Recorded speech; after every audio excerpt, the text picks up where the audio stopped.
We often look back at ancient history as a brutal, uncivilized, dark age. We read about the gladiators of the Colosseum, medieval torture racks and public hangings, and we congratulate ourselves on how far human civilization has come. We simply assume that the passage of time naturally makes us more humane, more advanced, and more civilized. But history hides a much darker truth. Some of the most severe, psychologically devastating punishments devised thousands of years ago didn't vanish with the collapse of empires. They weren't left behind in the mud.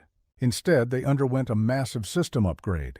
They were quietly adapted, refined, and coded directly into modern legal systems. They are happening right now, completely hidden from sight, inside maximum security structures and modern courtrooms around the globe. The truth is, authority figures throughout history realize that physical torture ends, but psychological warfare lasts forever. Today, we look at the invisible cage, ancient history's harshest punishments that survived into the 21st century. To find our first punishment, we have to travel back 2,000 years to the Roman Empire. The Romans had a specific, terrifying penalty reserved for Vestal virgins who broke their sacred vows. It was called immurement. A person was placed inside a tiny sealed stone room underground.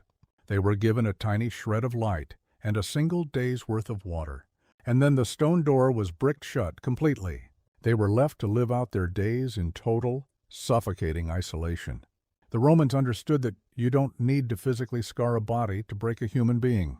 You just have to remove the entire world. Today, this ancient system has received a modern code name, solitary confinement. In a modern maximum security facilities globally, thousands of individuals spend 22 to 23 hours a day inside a concrete box no larger than a standard parking space. There are no windows, no human voices, and zero physical contact for months, years, or even decades. Psychologists have mapped exactly what happens to the human brain under these exact conditions. Within days, the complete lack of sensory input causes the mind to violently turn on itself. The brain loses its grip on reality, leading to intense hallucinations, severe panic attacks, and permanent shrinkage in the brain's memory centers. It is the exact psychological mechanism of the ancient Roman tomb, updated with clean concrete, steel doors, and electric light. In ancient Greece and the Roman Republic, there was a punishment reserved for the worst political traitors, known as infamy or civil death. The state wouldn't always execute you or lock you up in a dungeon. Instead, they did something much creepier.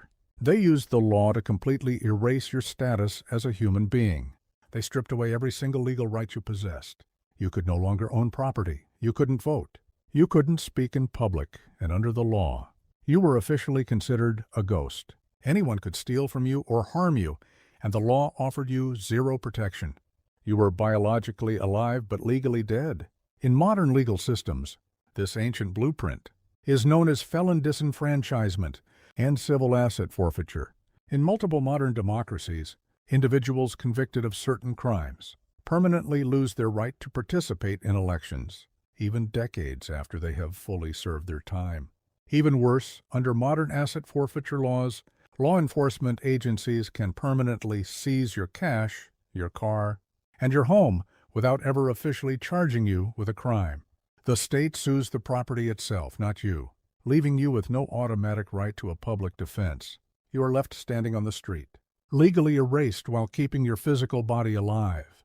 For thousands of years, ancient tribal societies from Anglo-Saxon Britain to dynastic China used a highly effective weapon called ostracism, or exile. If a citizen broke the foundational trust of a tribe or city, they weren't always killed. They were simply marched to the edge of the border and cast out into the wilderness alone. In the ancient world, banishment was practically a slow death sentence. Humans are deeply social creatures, and surviving the elements completely, isolated from the tribes, trade and protection was almost impossible. Today, physical borders make casting someone into the woods impossible. So modern society invented a digital, borderless version, global sanctions, and institutional blacklisting. When an individual, an organization, or an entity is placed on a modern global sanctions list, they are instantly cut off from the global banking system.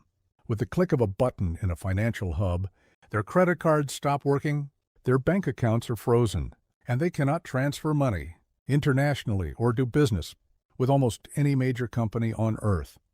In an increasingly cashless, hyper-connected digital world, being financially blacklisted behaves exactly like ancient tribal banishment. You aren't thrown into the woods, but you are cast out of the modern financial tribe, completely unable to participate in the economy to survive.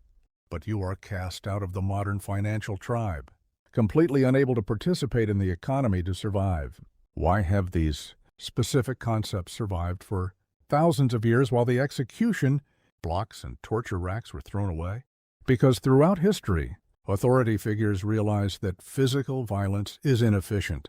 Physical pain creates martyrs, and physical wounds eventually heal. The true, ultimate leverage over a human being comes from targeting the mind through absolute isolation, stripping away legal identity, and social banishment. The tools have changed from cold stone cells and wooden spears to digital ledgers, algorithms, and steel maximum security wings. But the ancient mechanics remain identical. It forces us to look directly in the mirror and ask the ultimate question. Have we truly become more civilized over the last 2,000 years, or have we just gotten much better at hiding the mechanisms of our oldest cages? Let me know your thoughts in the comments below. Which of these upgrades is the most terrifying to you? Hit that like button and make sure to subscribe so you don't miss our next video as we continue to look past the whiteboard. See you next time.